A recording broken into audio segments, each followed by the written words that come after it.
বাংলাদেশ জাতীয়তাবাদী ছাত্রদল পক্ষ থেকে পথচারী ও শ্রমিকদের মাঝে পানি ও স্যালাইন বিতরণ।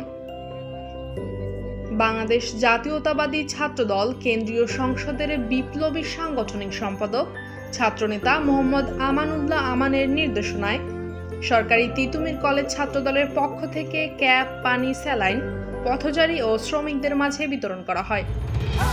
এ সময় উপস্থিত ছিলেন ছাত্রনেতা সাইফুল ইসলাম সোহেল, তিতুমীর কলেজ ছাত্রদলের যুগ্ম সাধারণ সম্পাদক মোহাম্মদ কামরুল হাসান,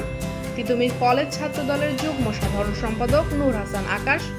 তিতুমীর কলেজ ছাত্রদলের যুগ্ম সাধারণ সম্পাদক মোহাম্মদ জুনায়েদ মোল্লা, তিতুমীর কলেজ ছাত্রদলের সহ সাধারণ সম্পাদক কে এম মেহেদী হাসান অভিক, বেসরকারি বিশ্ববিদ্যালয়ের যুগ্ম সাধারণ সম্পাদক মঞ্জিলা রিম, নিউ মার্কেট থানা ছাত্রদল নেতা আউয়াল আহমেদ অলি সহ অনেকে।